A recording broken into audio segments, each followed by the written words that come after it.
Setelah menjalani hukuman selama 15 tahun, terpidana kasus terorisme sekaligus pemimpin Majelis Mujahidin Indonesia Abu Bakar Ba'asyir akan bebas murni pada 8 Januari mendatang. Pembebasan Abu Bakar Ba'asyir akan dikawal ketat pasukan Densus Anti Teror 88 Mabes Polri.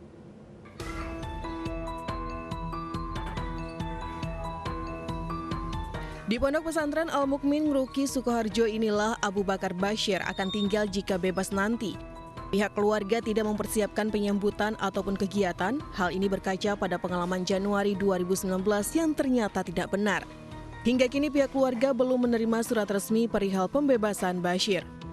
Mendapat informasi secara resmi dari pihak lapas bahwa insya Allah Abu Bakar Ba'asyir secara hitungan tanggal menjalani masa tahanannya insya Allah akan berakhir pada 8 Januari 2021 insya Allah. Kita tidak ada persiapan penyambutan ya, karena memang kita tidak akan mengadakan acara penyambutan mengingat situasi pandemi saat ini, dan kita juga ingin menghindari segala bentuk kerumunan dan sebagainya. Sementara terpidana kasus terorisme Abu Bakar Ba'asyir dijadwalkan akan bebas murni usai menjalani masa hukuman di Lapas Gunung Sindur, Kabupaten Bogor, Jumat 8 Januari mendatang. Kanwil Kemenkumham Jawa Barat menyatakan seluruh persyaratan pembebasan terhadap Abu Bakar Ba'asyir telah terpenuhi. Ba'asyir telah menjalani masa hukuman 15 tahun penjara, dipotong sejumlah remisi hingga 55 bulan. Kanwil Kemenkumham Jawa Barat memastikan pembebasan Abu Bakar Ba'asyir ini nantinya akan mendapatkan pengawalan ketat aparat gabungan, termasuk melibatkan pasukan Detasemen Khusus 88 Anti Teror Mabes Polri.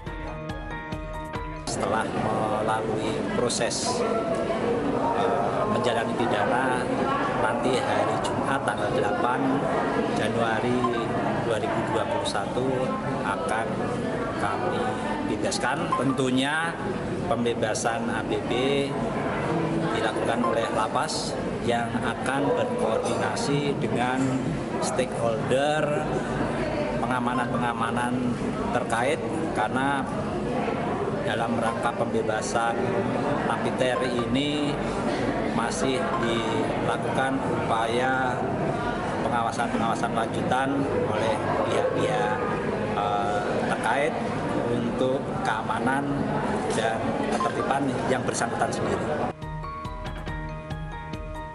Kanwil Kemenkumham Jawa Barat mengimbau para pengikut maupun santri Abu Bakar Ba'asyir untuk tidak menjemput pada saat pembebasan di Lapas Gunung Sindur Bogor untuk menghindari kerumunan.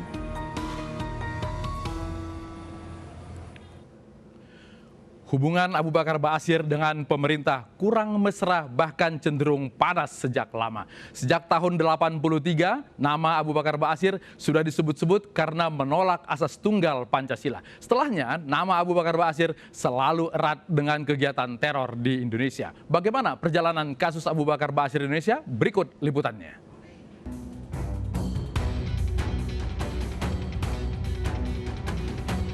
Terpidana kasus terorisme Abu Bakar Ba'asyir telah menjalani seluruh masa tahanan sesuai vonis pengadilan, yaitu selama 15 tahun penjara, dipotong berbagai remisi selama 55 bulan.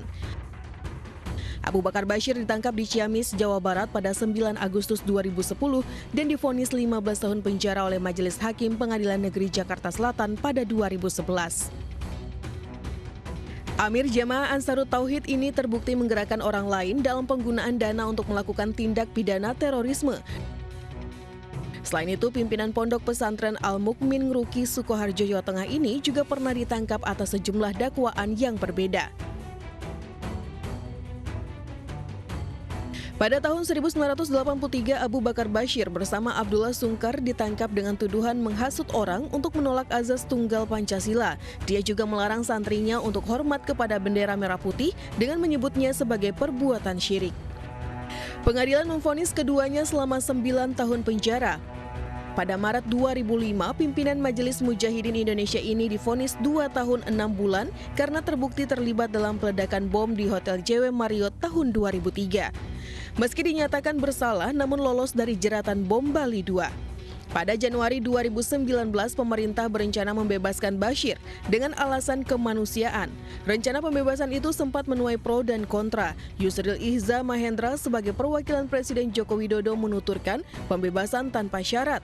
Namun Jokowi meluruskan pernyataan itu menjadi pembebasan bersyarat. Abu Bakar Bashir pun menolak menandatangani pernyataan mengakui dirinya bersalah dan setia kepada NKRI.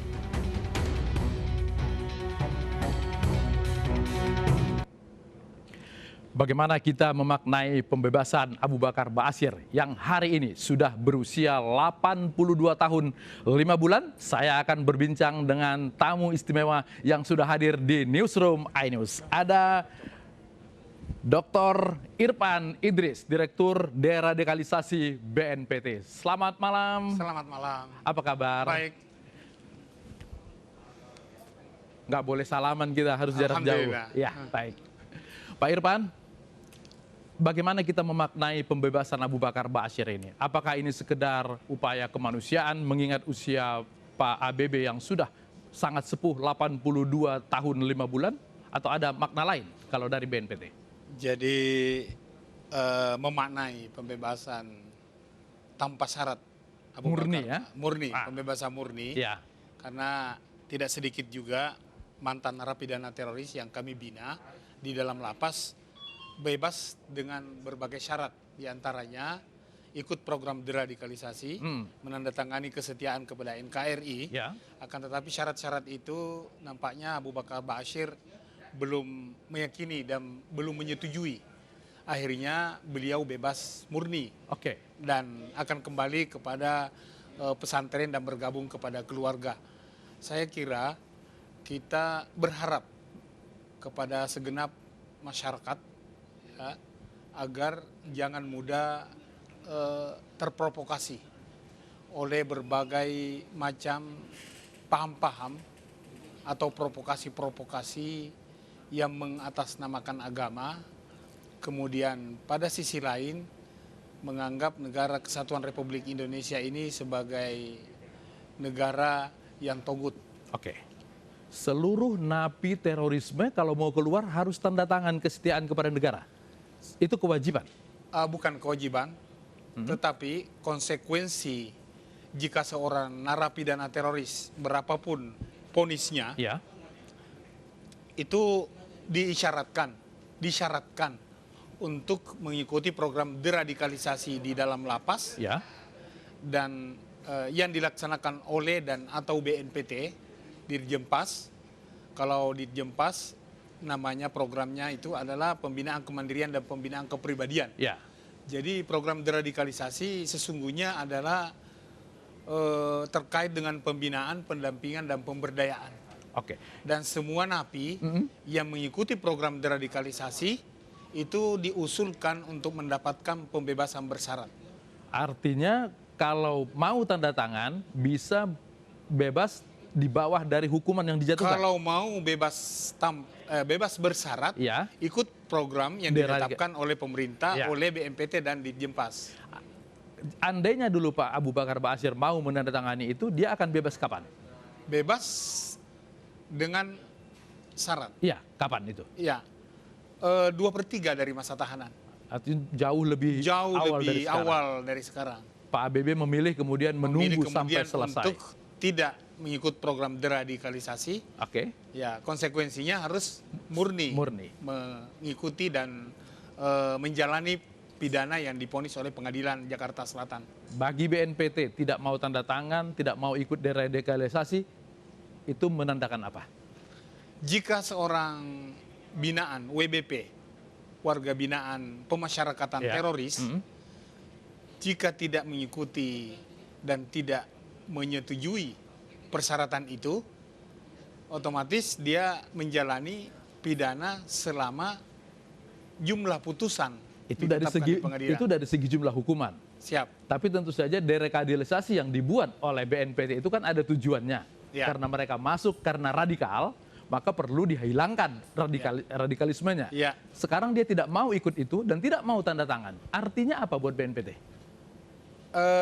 Ini perlu diwaspadai jika seorang narapidana tidak mau mengikuti program deradikalisasi yang ditawarkan oleh BMPT, Direktorat Deradikalisasi dan Ditjenpas, itu tentu menjadi atensi bagi petugas dan program deradikalisasi untuk mewaspadai narapidana lainnya agar jangan diradikalisasi atau dijadikan radikal oleh si napi yang tidak mau mengikuti program deradikalisasi. Jangan dia sampai terprovokasi yang napi-napi lainnya, karena ada kasus seorang napi yang pidana biasa kemudian mendapat paham radikal di dalam lapas, akhirnya menjadi istilah kami teroris KW. Teroris KW. Dia masuk bukan napi teroris, tetapi karena di dalam lapas bertemu dengan narapidana teroris yang tidak mau menandatangani, akhirnya dia terikut jadi teroris KW tadi karena kemasannya itu menggunakan tafsiran ayat dan bahasa-bahasa keagamaan yang cenderung tidak komprehensif. Oke, ada berapa banyak napi terorisme yang menolak deradikalisasi ini? Yang pasti pada umumnya ikut. Hanya segelintir. Kita presentasikan itu naik turun. Akan tetapi bukan prosentasenya. Biar satu, biar dua, itu sangat besar pengaruhnya. Olehnya itu, program deradikalisasi yang kita lakukan, kita kemas dengan berbagai macam kegiatan. Ada kontra narasi, ada kontra propaganda yang menjadi bagian dari kontra radikalisasi yang ditegaskan dalam Undang-Undang Nomor 5 2018. Artinya bukan hanya Pak ABB yang tidak mau? Bukan hanya dia. Ada yang sudah bebas sebelumnya tanpa melewati program tersebut? Yang bebas murni, tetapi kita juga tidak bisa berbicara hitam putih. Ada saja, karena hati orang siapa tahu. Diduga ada yang mengikut program deradikalisasi bukan murni karena program itu dia butuhkan, tapi karena dia mau cinta NKRI, tetapi jangan-jangan karena dia mau dapat pembebasan bersyarat. Tapi kita nggak boleh sujon terhadap itu. Makanya, tetapi akan kelihatan jika mereka sudah bebas, tadinya ikut program deradikalisasi, kemudian dilanjutkan program deradikalisasi di dalam masyarakat, di luar lapas, itu kita lakukan 4 program. Identifikasi, pembinaan wawasan keagamaan, pembinaan wawasan kebangsaan, dan kewirausahaan. Inilah secara berkala, secara berkesinambungan, terpadu, dan terintegrasi, kita ajak mereka. Bagi mereka yang tidak bergabung lagi dengan kegiatan, itulah kelihatan nampaknya bahwasanya dia dulu berubah di dalam lapas hanya karena mau bebas. Setelah bebas, tapi kita berharap yang namanya pembinaan, tugas kami, tugas negara, tugas masyarakat, tugas seluruh komponen bangsa, agar menyampaikan, bukan tugas kita menyimpulkan, agar bagaimana kita melakukan pendekatan secara holistik dengan soft approach, yaitu pendekatan yang lunak, pendekatan yang lembut, pendekatan dengan hati, humanisme, dan bagaimana mengajak mereka dan keluarga untuk siap kembali hidup di masyarakat dan ikut mensyukuri bahwasanya NKRI ini adalah negara kesatuan yang sangat damai dan aman.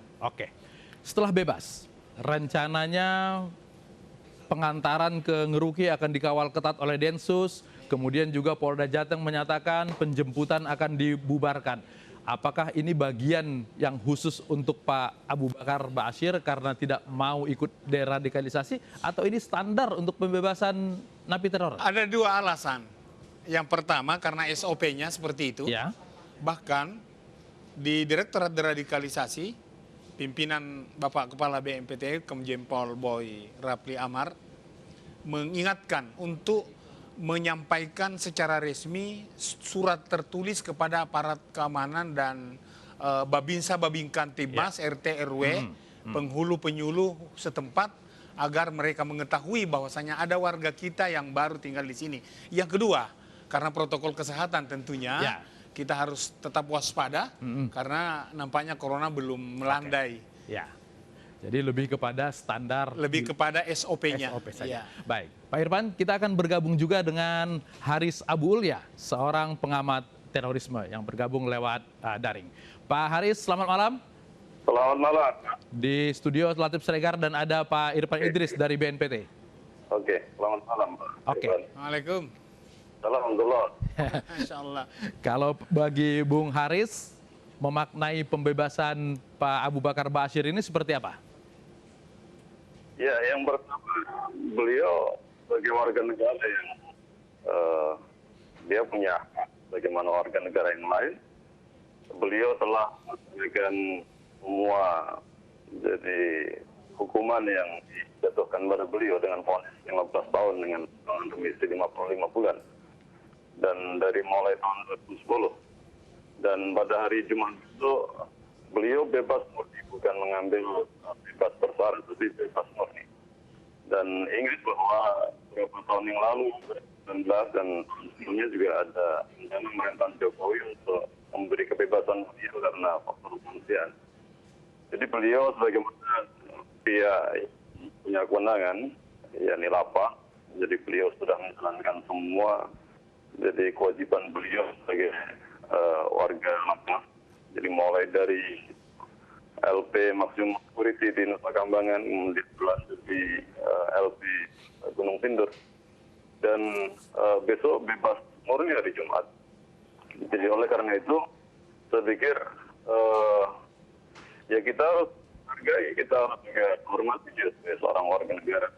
Jadi kalau waktunya pulang, dan yang menarik bahwa dari pihak keluarga juga tidak menginginkan jadi kepulangan beliau itu menambah masalah yang baru. Jadi di lingkungan tempat tinggal beliau ini kan lingkungan pesantren Ngeruki. Ya. Dan dari pihak Ngeruki juga sudah mengeluarkan maklumat. Jadi tidak ada seremonial penyambutan kedatangan beliau. Jadi justru fokus pada bagaimana kesehatan beliau tidak terganggu, kesehatan keluarga dan juga kemudian juga lingkungan pesantren juga tidak terganggu. Dan yang kedua juga terkait dengan ini protokol kesehatan diterapkan. Jadi kita berharap bahwa kepulangan beliau tidak ada masalah apa-apa dan proses reintegrasi beliau kembali ke masyarakat juga berjalan dengan baik. Dan logika yang ingin saya sampaikan, jadi negara harus memberikan ruang pada beliau di sisa waktunya. Sekarang beliau sangat tua, jadi 84 tahun. Saya pikir negara harus bisa memberikan kesempatan beliau untuk menjalani keseharian beliau di sisa waktu yang ada.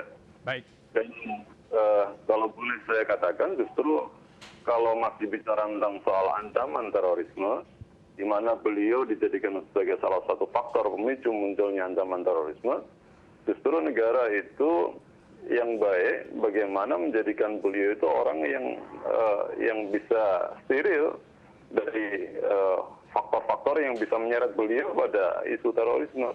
Tentu beliau sebagai seorang warga negara. Oke. Jadi, ada yang perlu kita khawatirkan, mengingat usia beliau yang sudah tua begitu, masih adakah yang perlu kita khawatirkan bahwa beliau akan menggerakkan massa? Tidak ada yang perlu dikhawatirkan.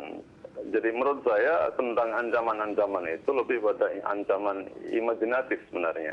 Dan bahkan saya juga kadang-kadang berpikir begini, ada beberapa komunan itu metodologi berpikirnya mendorong gerobak. Ya. Dibuat kesimpulan terlebih dahulu, kemudian dicarikan argumentasi rasionalnya, seolah-olah memang betul bahwa Ustaz Abu itu menjadi ancaman. Padahal tidak demikian, secara aktual empiriknya tidak demikian. Beliau sudah tua, dan dulu jadi memang pernah kemudian bergabung dengan ISIS. Tapi ini berjalan dengan seiringnya waktu, ada pergeseran cara pandang beliau terhadap ISIS dan sebagainya. Lebih-lebih saya percaya karena anak-anak beliau adalah orang yang tidak sepaham dengan pandangan-pandangan ISIS dan menginginkan orang tua ketika pulang ini juga steril dari pengaruh-pengaruh orang yang ingin menarik beliau pada pusaran dan isu teroris. Artinya sebetulnya sudah jauh dari poros terorisme itu karena sudah lama ditahan dan sudah berusia tua. Baik, Bung Haris, Pak Irfan, kita istirahat dulu. Nanti akan kita lanjutkan dialog ini setelah jeda yang berikut.